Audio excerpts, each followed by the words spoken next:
Facilement. Hein. C'est évident. La revendication des salaires, elle est légitime. Il ne faut pas se voiler la face. Maintenant, c'est quelle est la solution de moyen long terme qu'il faut implémenter.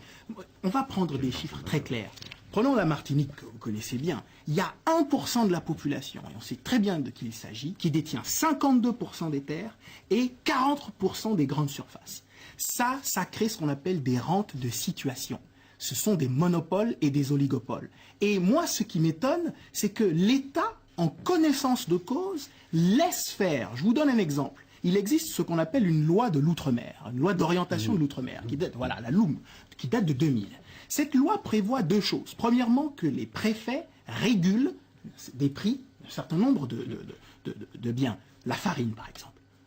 C'est ce que fait le préfet. Pourquoi observe-t-on des écarts de 165% entre la farine, le prix de la farine ici et outre-mer? Deuxième remarque, cette loi prévoit des commissions qui doivent se réunir 2 fois par an, 1 fois minimum, pour observer le niveau des prix. Savez-vous qu'entre 2000 et 2007, ces commissions n'ont jamais été mises en place? Le décret est sorti en 2007. Vous voulez dire que l'État ne joue pas son rôle? Non, ça fait plus que cela. Les organes de régulation... L'État avalise une situation de fait. Et le Conseil de la concurrence n'a jamais mené d'investigation sur les prix outre-mer. C'est quand même impressionnant. Il y a une loi en France qui indique que dès lors qu'un acteur possède plus de 25% d'une part de marché, il doit être, si ce n'est démantelé, ou mis à l'amende. Cette loi n'est pas appliquée outre-mer. Exactement. C'est le rapport parlementaire de 2007 le montre. Alors, on va juste regarder un autre tableau, c'est le taux de chômage. Le problème de la production et le problème de la redistribution. C'est clair, il y a un problème de redistribution.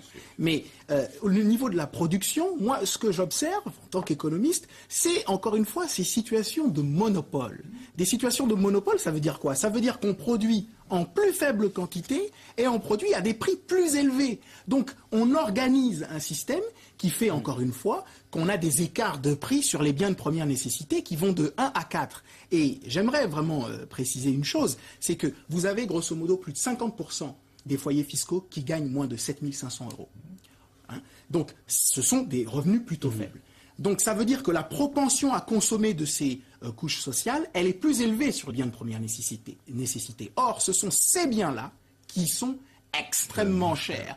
Et il y a quand même un problème. Des ordinateurs finalement au même prix qu'à Paris. Donc c'est ça. C'est paradoxal. C'est ça. C'est le yaourt qui coûte cher, c'est pas l'ordinateur. Et dernière précision, ce qui me chagrine profondément, c'est que on a sur ces prix-là un argument qui est utilisé par tous les réseaux de distribution là-bas, il n'y en a pas beaucoup d'ailleurs, qui vous disent bon, ben, c'est le coût du transport. Alors là, franchement, en tant qu'économiste, ça me hérisse le poil. Le coût du transport, monsieur, aujourd'hui, ça va de 10 à 20%. Ça n'explique pas un écart de 1 à 5. Je veux revenir sur les problèmes de monopole. Vous aviez parlé tout à l'heure du problème de monopole. Est-ce qu'il faut, d'après vous, une sorte de loi antitrust?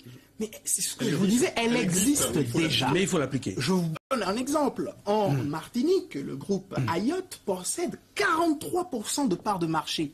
Ça ne se voit pas dans les statistiques. Pourquoi? Parce que Ayotte détient 2 magasins Carrefour sur 3. Alors, c'est écrit Carrefour en termes de parts de marché. Mais la question des droits de propriété doit se poser. Donc, la loi n'est pas appliquée. Ce n'est pas encore rajouter des lois. C'était l'erreur, par exemple, le comité, je ne sais pas, regarder le journal avant de rentrer sur le plateau, le député de la Réunion, M. Virapoulet, qui est là depuis longtemps, qui doit connaître tout ça quand même par cœur, lorsqu'il nous disait, c'est les mêmes enseignes, il y a une continuité entre l'espace hexagonal et les départements de l'outre-mer.